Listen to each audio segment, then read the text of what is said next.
Nathan, thanks for your time on Sky News today. We've seen this meeting end earlier this morning, our time, and has the discussion at least eased tensions, even if they've simply agreed to disagree? No, I don't think so. I think that Denmark's reaction to this is the same, quite frankly, the same as the reaction of a lot of people in DC, which is this whole idea is somewhat bizarre. And it's bizarre for a few reasons, and I'm not really sure where to start. It's bizarre because Denmark is a NATO ally. It's bizarre because we already have a base there and have the permission to really do whatever we want militarily. It's bizarre because President Trump is talking about using U.S. taxpayer dollars to pay the citizens of Greenland, even though this really is going to be a decision of Denmark. So I'm not sure how this gets resolved, but it's really left everyone in D.C. kind of scratching their heads. Is it really about security?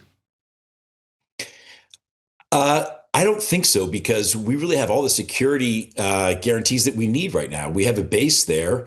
We could do more if we want. That's already agreed. So it might be that Greenland has some critical minerals that the United States wants. Of course, that's not, in my opinion, a justification for seizing land from a NATO ally.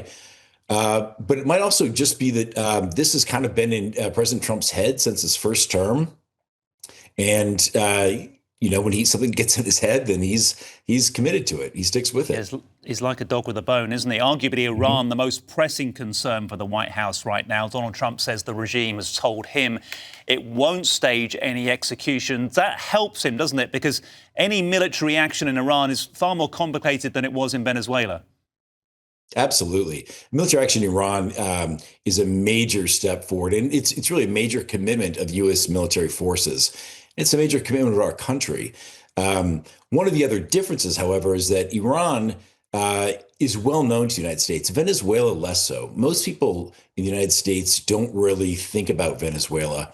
But Iran, we have, as you know, some history there, is on people's minds. And I think people would be more supportive of regime change there than elsewhere.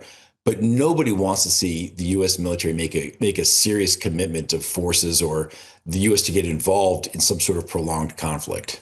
Yeah, because President Trump was so vocal, wasn't he, about the withdrawal from Afghanistan and where that went wrong. But meanwhile, I guess where you are, many Americans more concerned with the actions currently of federal agents in major U.S. cities, a huge uproar online and on TV news. But it feels like from the outside, not as much on Capitol Hill. Well, I think on Capitol Hill, there's people are holding back a little bit to really understand more how the investigation will play out. Of course, the investigations have been hampered because President Trump has ordered the federal authorities to not share information with local government. So it's going to be difficult to figure out exactly what happened. But, the really interesting thing about this episode is that depending on your political persuasion, we have two very different interpretations of what happened, which is bizarre because it's a factual scenario. But this is just for our viewers. This is the Minneapolis incident where, sure, of course, we saw the mum of one get shot through her car screen window by an ICE agent. Yes, that's right. And I apologize, I should have said that earlier. But Democrats and people on the left, they see it as murder. And that's the language a lot of people are using. On the right, they see it as justified. And it's just two different factual interpretations of what happened. People have different ideas of when the officer drew his gun.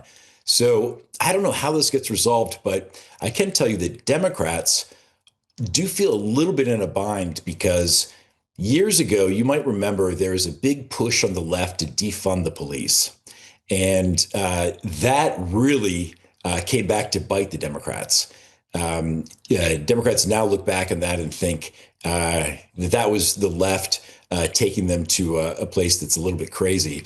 And they don't want to go back to that. So there's some hesitation about being too critical of ICE and not blaming the entire organization when this is really the actions of a few. But that's tough to articulate when you're a political party. Yeah, and it makes some of the protesters, I guess, feel politically homeless right now. It's fascinating times. I wish we had more time, Nathan. Maybe we can get you back to have more of a chat in the future. This is not going Thank you. away for sure. Appreciate your time today.